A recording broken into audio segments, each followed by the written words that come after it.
오늘은 예수 성도의 삶, 예수를 믿는 성도의 삶에는 어떤 일이 벌어지는가라는 주제로 말씀을 나누도록 하겠습니다. 흔히 성도의 삶을 광야의 삶으로 비유하기도 하죠. 그래서 오늘 설교의 제목처럼 우리는 광야로 가면 비로소 알 수 있는 것들이 있음을 오늘 말씀을 통해 교훈받고자 합니다. 하나님은 자신의 사명을 맡기시고 또 하나님이 사용하시고자 하는 사람에게 특별한 기간과 특별한 환경을 허락하셔서 훈련하시고 또 그 훈련을 통해 준비토록 하시는 특별한 계획을 가지고 계시죠. 우리는 다윗이라는 한 사람을 통해 하나님이 하나님의 사람에게는 이런 떠남과 이별이라는 여러 가지 또 상황을 통해 하나님이 사용하시는 사람들을 훈련하고 계심을 알고 있습니다. 하나님은 하나님의 사람들에게 고난과 문제를 만나게 하실 때도 있다라는 것이죠.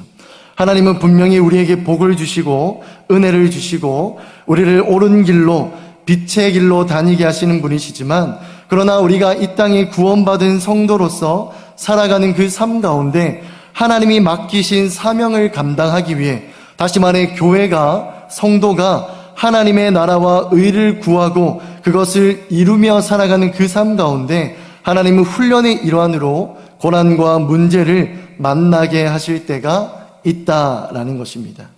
우리가 무엇이 고난인지, 무엇이 문제인지, 무엇이 어려움인지를 굳이 이 시간 다 나누지 않아도 될 만큼 우리의 삶에는 여러 많은 고난과 문제와 어려움이 있다라는 것을 누구나 공감할 수 있죠. 상황은 다르지만 내용은 다르지만 하나님은 분명히 하나님의 사람들에게 이런 고난을 주십니다. 먼저 우리가 사랑했던 모든 것들로부터 멀어지게 하시는 고난을 허락하실 때가 있죠. 우리가 사랑하는 것들을 다시 한번 정의하자면 내가 익숙하게 생각하는 것들 그리고 내가 하나님보다 더 의지하는 그 무언가를 하나님은 우리로부터 의도적으로 멀어지게 하시는 것입니다. 지난번 성도님들과 함께 나눴듯이 하나님이 사용하시고자 하는 모든 사람들에게는 이런 패턴이 일어났음을 확인하게 되었죠. 아브라함도, 이삭도, 야곱도, 요셉도, 모세도, 여호수아도, 다윗도, 심지어 예수님도 자신이 익숙한 모든 것들로부터 하나님께서 의도적으로 멀어지게 하시는 그 훈련의 상황들을 마주하였음을 우리는 알고 있습니다. 이처럼 우리는 다윗이라는 한 사람을 통해 하나님은 자신이 사랑하는 백성들을 훈련시키시고 우리가 사랑했던 모든 것들로부터 멀어지게 하는 훈련을 시켜주신다는 것을 알고 있다라는 것이죠. 오늘 본문은 비참한 인생을 마주한 이 다윗 한 사람을 통해 오늘날 하나님께서 성도들에게 교회들에게 어떤 은혜를 예비하셨고 성도의 삶에는 광야와 같은 삶에는 어떤 일이 벌어지는가를 이야기하고 있습니다. 왕의 사위이자 1000명의 정예병을 거느렸던 이 잘나가던 승승장구하던 다윗은요 오늘 본문의 시점에서 보면 현상수배범이 되어 있습니다. 자신의 부하로 1000명을 거느리던 이 다윗은 어느덧 혼자 오늘 본문에서는 소년 몇 명만을 데리고 도망치는 신세가 되었다라고 이야기를 하죠. 우리가 하나님의 주권 아래 다윗이 놓여 있고 하나님의 경륜 안에 이 다윗이 살아간다는 것을 믿는다면 현재 다윗이 도망자의 인생이 된 것은 하나님의 작정하심이고 하나님의 계획 안에 있다는 것을 우리가 믿음으로 고백해야만 합니다. 다시 말해 하나님은 현재 의도적으로 다윗을 도망자의 삶으로 광야로 내몰아가고 계시다라는 것이죠. 물론 하나님이 다윗에게 이런 상황을 허락하신 것은 이유 없는 고통을 주려고 하시는 것은 아니었습니다.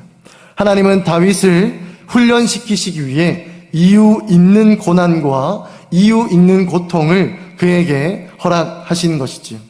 그렇다면 우리는 오늘 본문을 통해 다윗에게 벌어지는 몇 가지 일을 통해서 하나님이 오늘 살아가는 성도들에게 잠시 고난을 허락하시고 잠시 고통과 어려움을 허락하시는 이유에 대해 알아볼 수가 있다라는 것이죠. 하나님께서 다윗을 의도적으로, 다시 말해 광야로 몰아가시기로 작정하셨다면 오늘 본문은 그곳에 분명히 하나님이 예비해 두신 은혜가 있을 것이다 라고 희망찬 이야기를 21세기 오늘날 저와 여러분들에게 하고 있기 때문입니다. 사랑하는 성도 여러분, 그렇다면 광야로 나아간 하나님 예수 그리스도의 제자로 부름받은 우리의 삶에는 과연 어떤 은혜들이 기다리고 있을까요? 제가 오늘 여러분들과 나누고 싶은 세 가지 만남에 대해서 이야기를 드리고자 합니다. 먼저 첫 번째, 하나님이 성도의 삶에 광야의 삶을 살아가는 고난과 어려움과 역경을 극복해야 되는 저와 여러분에게 예비하신 하나님의 첫 번째 은혜는요, 함께 고백해 보실까요? 바로 가족과의 만남입니다.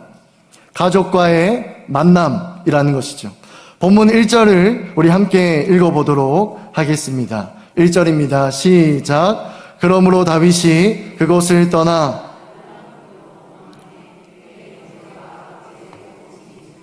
그리로 내려가서 그에게 이르렀다. 시간상 많은 설명을 할 수는 없지만 다윗은 현재 혼자가 되었고 외롭고 다시 궁궐로 궁전으로 살아가는 아내와 자신과 의리로 쌓여진 그 1000명의 부하들이 있는 곳으로 돌아가고 싶었을 것입니다. 그래서 우리가 살펴보진 않았지만 사무엘상의 여러 많은 본문에 보면 다윗은 계속해서 이런 시도들을 하고 있었어요. 요나단을 만나서 오해를 풀고 싶었고, 성전에 찾아가 하나님의 뜻을 묻기도 했고, 그리고 사무엘을 찾아가서 신변을 보호받고자 했다라는 것이죠. 그러나 오늘 본문은 이 세 가지 다윗의 모든 시도가 다 실패하고 말았다라고 이야기합니다. 다윗은 사울과 쌓인 오해를 풀기 위해서 다시 적진으로 들어가지요. 광야로 숨어들었지만 다시 사울이 있는 기브와 왕궁으로 찾아갑니다. 그러나 요나단을 만난 이후에도 이 문제가 해결되지 않았죠. 그것은 요나단의 능력이 부족하거나 다윗의 간절함이 부족해서가 아니라 하나님이 의도적으로 다윗의 시도를 방해하고 계셨기 때문입니다. 또한 다윗이 두 번째로 대제사장 아히멜렉이 있는 그 땅으로 찾아가지만 결국 그곳에서도 사울의 신하 도액을 만나게 하심으로 하나님이 의도적으로 다윗의 시도를 망쳐버리고 계셨다는 것이죠. 그리고 다윗은 마지막 희망으로 사무엘이 있는 라마라는 곳으로 가지만 그러나 그곳에서조차 하나님은 다윗의 안전을 보호하지 않고 다윗 스스로 내가 더 이상 의지할 곳이 없구나, 나는 외국으로, 나는 광야로 도망갈 수밖에 없구나라는 처지를 하나님이 느끼게 하셨다는 것입니다. 이런 상황에서 하나님은 왜 다윗을 광야로 인도하셨다는 것이죠. 하나님이 다윗을 작정해서 괴롭히시려고 하는 게 아니라면 우리는 반드시 하나님이 의도적으로 광야로 다윗을 부르셨다면 그곳에 하나님이 예비하신 은혜가 있다라는 건데, 그 첫 번째가 바로 다윗의 예상과는 다르게 가족을 만날 수 있게 하셨다라는 것입니다. 그래서 오늘 본문 1절을 우리가 읽었지만 다시 한번 보시면, 그래서 오늘 본문 1절 이렇게 시작하는 거예요. 그러므로 이제서야 다윗이 그곳을 떠나 아둘람 굴 다윗 광야로 하나님의 의도대로 하나님이 초기에 설정하신 광야로 드디어 그가 순종하여 갔더니라고 본문은 이야기를 하는 것입니다. 다윗은 사울이 자신을 잡으려고 한 탓에 가족과 생이별을 경험하게 되었지. 왕궁에서는 사랑하는 아내와 이별했다라고 말씀드렸고요. 그리고 도망자의 신세인지라 고향으로도 내려갈 수 없는 형편이었습니다.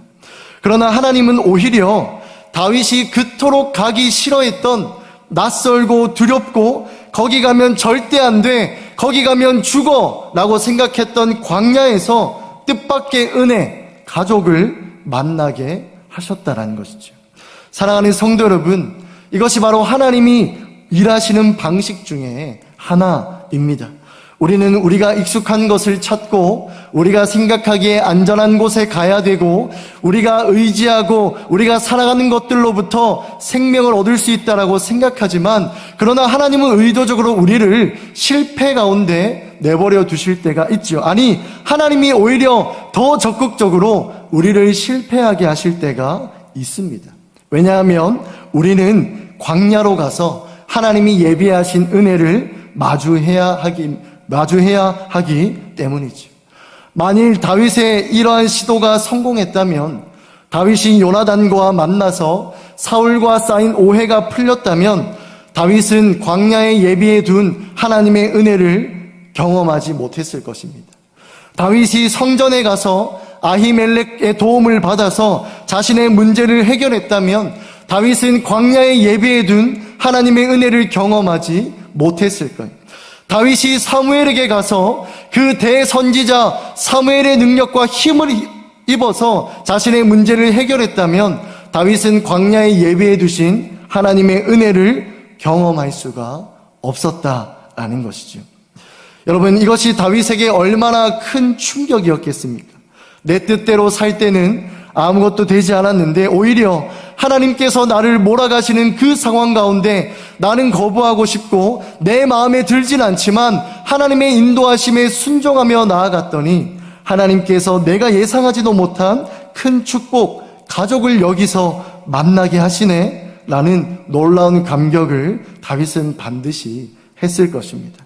혼자라고 생각했던 순간에 광야에서 내가 이제 하나님께 기름 부은 왕이긴 하지만 내가 광야에서 사울과 어떻게 상대가 되겠어 하고 낙심하는 그 상황 가운데 나는 더 이상 아무것도 할 수 없어 라고 하는 그 순간에 하나님은 다윗 앞에, 다윗이 의도하진 않았지만, 다윗은 조금도 노력하진 않았지만 전적인 하나님의 은혜로 가족을 만나게 하셨다라는 것이죠. 사랑하는 성도 여러분, 이처럼 하나님은 광야로 내몰린 예수 제자의 삶에 너무 중요한 사실인데요, 가족과의 만남을 허락하십니다. 우리가 정말 혈육적인 가족 구성원을 이루는 이야기이기도 하죠. 우리가 사랑하는 아내, 사랑하는 남편을 예수 믿는 사람과 결혼하고 또 그 자녀를 믿음으로 길러서 가족이 되는 이야기가 되기도 합니다. 그러나 저는 오늘 여러분들에게 이것을 말씀드리고 싶은 것이 아니라 오히려 후자, 예수의 피로 하나 된 신앙 공동체의 사람들을 하나님께서 광야에서 만나게 하신다는 사실을 오히려 더 말씀드리고 강조하고 싶습니다. 사랑하는 성도 여러분, 하나님은 반드시 그 성도의 삶에 신앙 공동체, 가족과의 만남을 허락하십니다. 그러니 우리는 어리석은 사람들처럼 누군가의 고집처럼 신앙생활은 혼자 하는 거야, 하나님만으로 충분해 라고 말하지 않아야 된다는 거예요. 왜냐하면 하나님께서 오히려 성도의 삶에 신앙 공동체, 건강한 교회의 만남을 예비해 두셨기 때문입니다. 그러니 사랑하는 성도 여러분, 이미 이런 가족, 이미 이런 신앙 공동체를 만나셨다면 우리가 하나님께 감사할 수 있는 그 크기는 말로 형언할 수가 없겠죠. 사랑하는 성도 여러분, 우리는 이미 이 신앙 공동체를 만난 줄 믿으시기를 바랍니다.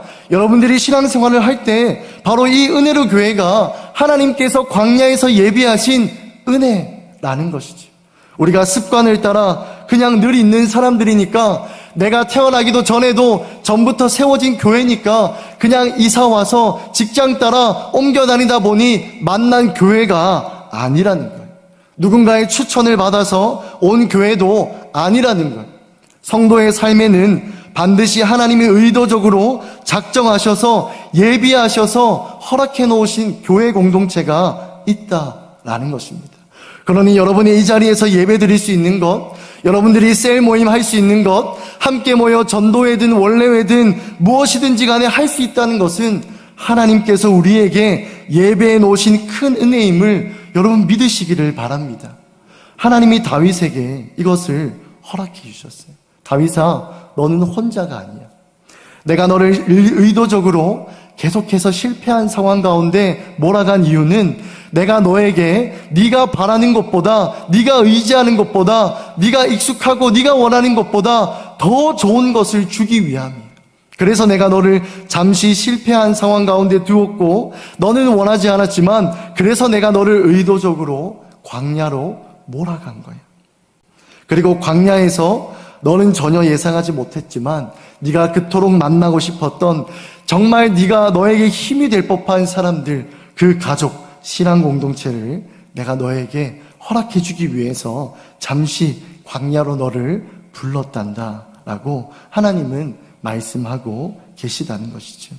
사랑하는 성도 여러분, 성도의 삶을 살아가실 때 비록 광야 가운데 있지만 그러나 하나님이 예비하신 이 첫 번째 은혜를 반드시 경험하고 누리시기를 축복합니다.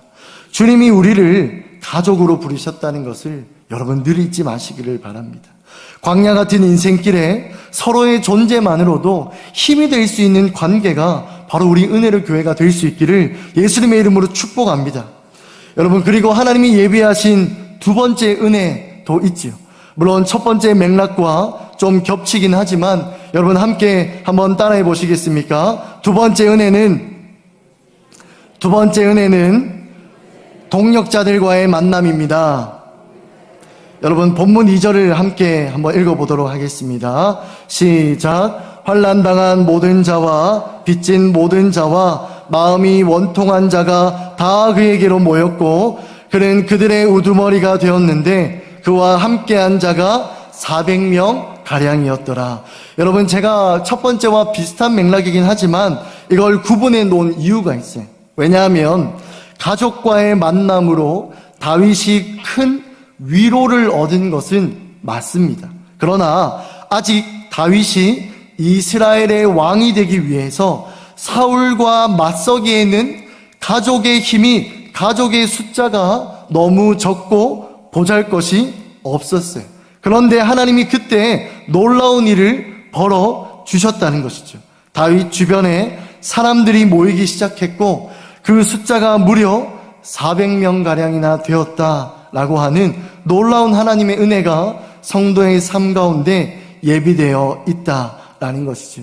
사랑하는 성도 여러분, 오늘 이 자리에 모인 이 400명은요 다윗을 자신의 지도자로 삼기 위해 모인 사람들이, 사울이 아니라 다윗이 이스라엘의 왕이 되어야 한다고 생각했던 사람들이라는 것입니다.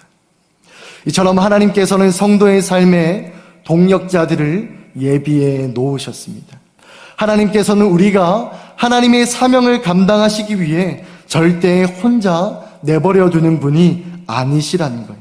친구를 보내주시고 선배를 보내주시고 리더를 보내주시고 함께 따라 성장하는 팔로워들을 보내주신다는 것입니다.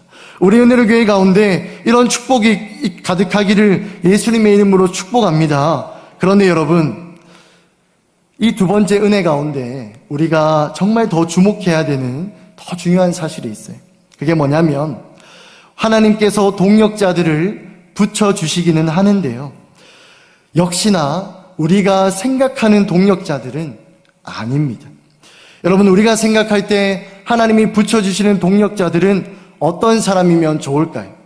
탁월한 사람, 능력이 뛰어난 사람, 다른 건 몰라도 나보다는 조금 더 나은 사람이 나를 이끌어주기를 바라는 마음, 아마 이 자리에 있는 저와 여러분 모두가 생각하는 상식이자 기본적인 바람일 거예요. 나무랄 것 없는, 이게 나쁘다라고 평가할 수 없는 지극히 상식적인 이야기일 것입니다. 하나님, 우리 교회 가운데 탁월한 리더를 세워주시옵소서, 우리 교회 가운데 정말 신실한 일꾼을 보내주시옵소서 라고 기도하는 게 여러분 왜 나쁠까요? 나쁘지 않죠. 그러나 적어도 오늘 본문 안에서는요, 하나님께서 우리가 그런 기도를 하지 않기를 원하고 계시는 것처럼 보여요. 왜 그렇습니까? 하나님께서 다윗에게 동역자들을 400명이나 붙여주셨어요. 그러나 오늘 본문을 자세히 한번 잘 살펴보십시오. 그들이요, 어딘가 많이 부족해 보이는 사람들이. 여러분, 본문 2절의 시작을 다시 보십시오. 뭐라고 표현합니까? 탁월한 사람, 능력 있는 사람, 정말 뛰어난 사람들이 그에게로 모였다라고 이야기합니까? 아니에요. 어떤 사람들이 모였다고요? 환난당한 사람, 빚진 사람, 마음이 원통한 사람이 다윗에게 모였다라고 이야기합니다. 사랑하는 성도 여러분, 저는 이것이 하나님께서 성도의 삶 가운데 하나님이 교회를 세워가시는 일하심의 방식 중에 하나라고 생각합니다. 오늘 본문은 다윗 주변에 문제가 있는 사람들이 모였다라고 이야기해요. 어딘가 쫓기는 사람, 빚진 사람, 다른 번역서에 보면요, 불만이 많은 사람들이 다윗에게 모였다라고 이야기합니다. 누구에게 불만이 많았을까요? 다윗처럼 사울에게 지금 자신의 상황에, 내 인생에 어쩌면 내 마음대로 인도하지 않는 하나님께 불만이 있는 사람들이 모였다는 것이죠. 다시 말해 다윗을 왕으로 삼고 현재 자신들의 상황을 역전시킬 만한 능력 있는 사람들이 아니라 다윗의 문제는커녕 자신들의 문제도 해결할 수 없는 부족한 사람들을 하나님은 다윗의 동력자로 붙여주고 계시다라는 것입니다. 여러분, 이 본문을 계속 반복해서 읽으면 읽을수록요, 이런 질문이 생겨요. 하나님께서 능력 있는 사람들, 왜 요나단? 여러분, 요나단 능력 있는 사람이죠. 대제사장 아히멜렉, 얼마나 힘있는 제사장 가문이에요. 그리고 선지자 사무엘, 얼마나 경험 많고 얼마나 권위가 강한 사람입니다. 얼마나 능력 있는 사람이에요. 그런 사람들을 다윗이 찾아갔을 때 다윗이 도움을 요청했잖아요. 요나단, 나를 도와줘. 아히멜렉, 나를 도와줘.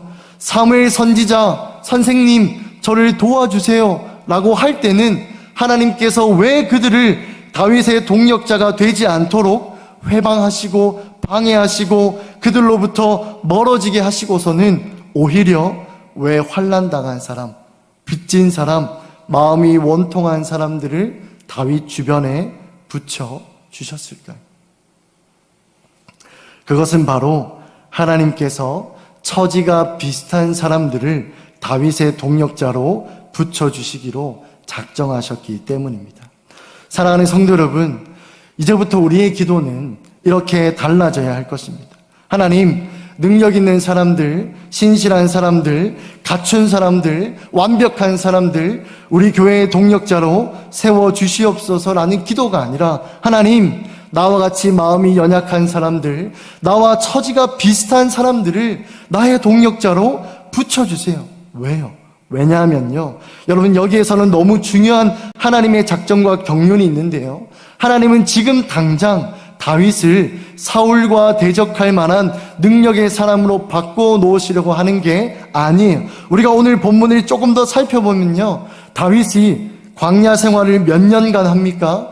약 10년 동안 하게 돼요.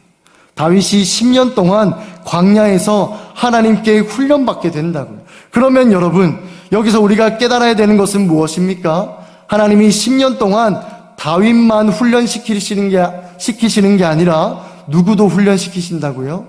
처지가 비슷한 이 400명의 사람들도 10년간 함께 광야에서 훈련받게 하셨다는 것입니다.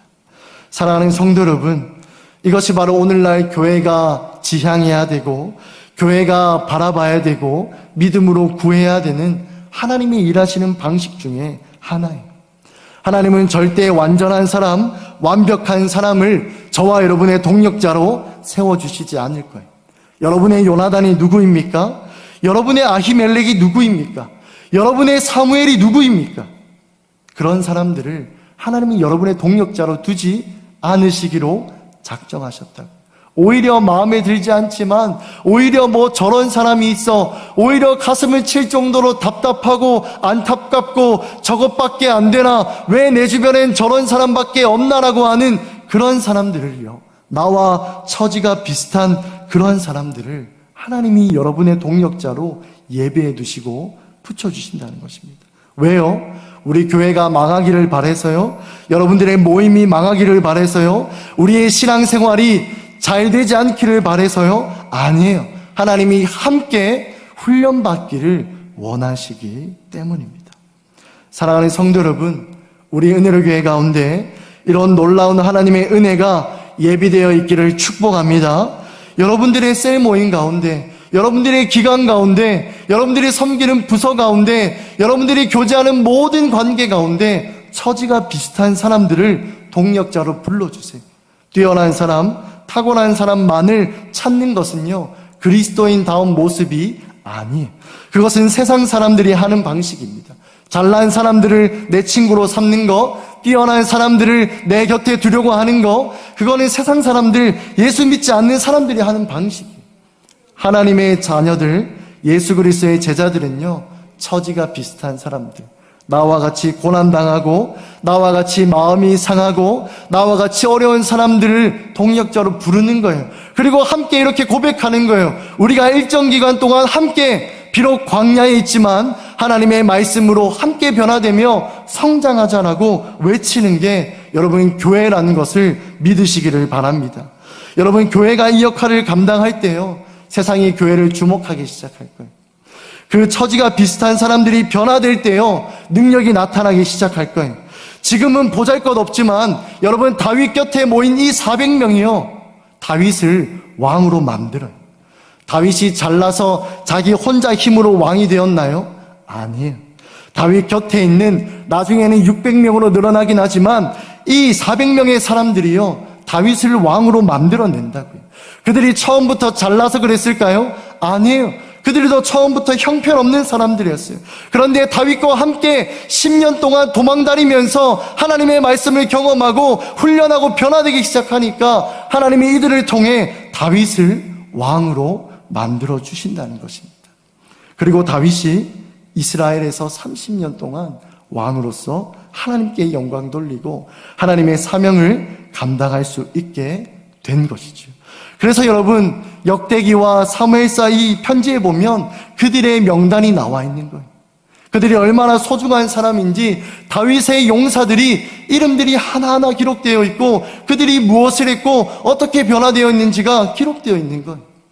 사랑하는 성도 여러분, 우리 은혜교회 성도들의 이름이 우리 교회 가운데 기록되기를 원합니다. 다윗의 용사들처럼 우리의 변화가 우리의 성장이 소문나기를 하나님 예수님의 이름으로 축복합니다. 여러분, 이것이 바로 하나님께서 예비해 두신 두 번째 은혜이지. 광야로 내몰린 예수 제자의 삶에 나와 처지가 비슷한 동력자와의 만남이 바로 주님이 예비하신 축복입니다. 여러분 누구입니까? 우리가 이미 풍성히 잘 누리고 있듯이 현재 여러분 곁에 있는 공동체의 사람들을 동력자로 불러주셨음을 여러분 믿으시기를 바랍니다. 여러분 저와 여러분이 동력자라는 거예요. 나와 처지가 비슷한, 나와 비슷한 문제와 나와 비슷한 고민을 안고 살아가는 우리야말로 하나님이 예비해 두신 진정한 친구라는 것입니다. 여러분 하나님이 우리의 삶에 이런 은혜를 예비해 두셨습니다. 여러분 이런 축복을 누리며 살아가는 이 두 번째 은혜가 우리 은혜로교회 가운데 충만할 수 있기를 예수님의 이름으로 축복합니다. 여러분 마지막 세 번째 은혜는요 바로 하나님과의 만남입니다. 우리 같이 한번 고백해 볼까요? 세 번째 은혜는 하나님과의 만남입니다. 여러분 오늘 읽진 않았지만 본문 마지막 부분에 본문 20절과 21절에 보면요 바로 이렇게 기록되어 있습니다. 우리 함께 읽어보도록 할게요. 시작. 아히두베의 아들 아히멜렉의 아들 중 하나가 피하였으니 그의 이름은 아비아달이라. 그가 도망하여 다윗에게로 가서 사울이 여호와의 제사장들 죽인 일을 다윗에게 알림해. 여러분 다윗의 이러한 상황을 사울도 알게 되었어요. 다윗 주변에 점점 사람들이 몰리고 다윗이 변화되고 다윗이 성장하게 되었다는 것을 사울도 알게 되었습니다. 그러자 사울의 마음이 급해지기 시작해. 사실 오늘 본문은요 의도적으로 사울과 다윗의 모습을 대조시키고 있어요. 다윗 주변에는 점점 사람이 몰리지만 사울 주변에는 점점 사람이 흩어진다는 것을 의도적으로 대조시키고 있어요. 사울은 급한 마음에 자신을 따르는 사람들을, 자신의 동력자들을 책망하기 시작합니다. 비인격적으로 대하기 시작해. 그리고 다윗의 도피를 도왔던 사람들을 잡아다 책임을 묻기 시작합니다. 그 중에요 대제사장 아히멜렉이 있었어요. 다윗의 도피를 도와주었다는 신하의 제보를 받고요. 다윗은 그를 불러 모읍니다. 그리고 그에게 신문하죠. 대화를 하면 할수록 아히멜렉이 다윗을 변호하는 모습에 사울은 화를 감출 수가 없었어요. 그래서 부하들에게 뭐라 말합니까? 여호와의 제사장들을 죽이라라고 이야기합니다. 여러분, 아무리 왕이라고 해도 어떻게 하나님이 세우신 제사장들을 죽이라고 명령할 수 있을까요? 사울의 교만함이 극치를 달하고 있음을 보여주고 있는 것입니다. 여러분, 오히려 사울의 부하들이 하나님을 더 두려워하고 있었어요. 그래서 사울의 부하들은 명령을 받았지만 거부합니다. 여호와의 제사장을 우리가 어떻게 죽일 수 있겠습니까? 그러자 사울은 할 수 없이 이방 사람 도액이라고 하는 그에게 명령을 내리죠. 도액은 이방인이라서 이 명령에 양심의 가책 없이 순종할 수 있었을까요? 아니면 누군가의 의견처럼 출세에 눈이 멀어서 사울의 말에 순종했을까요? 알 수 없지만 도액은 이 이방 사람은요, 거침없이 여호와의 제사장들을 죽이기 시작합니다. 그리고 그날만 무려 85명의 제사장이 몰살당했다라고 기록하고 있어요. 하나님이 제사장 엘리 가문, 사무엘상 2장 33절에 말씀하신 하나님이 어린 사무엘을 통해 제사장 엘리 가문에 내리신 심판이 성취되던 날이었습니다. 노인이 한 번에 죽을 것이며 젊은 사람이 네 가문에 없을 것이다 라고 하는 하나님의 심판이 오늘 성취되었다라는 것이죠. 그러나 하나님은 의도적으로 아비아달이라고 하는 한 제사장을 이 환난 속에서 살아남게 하세요. 그리고 우리가 읽었던 20절과 21절 말씀처럼 그가 다윗에게 가도록 하나님은 길을 열어주시죠. 그리고 다윗은 그를 기쁜 마음으로 맞이합니다.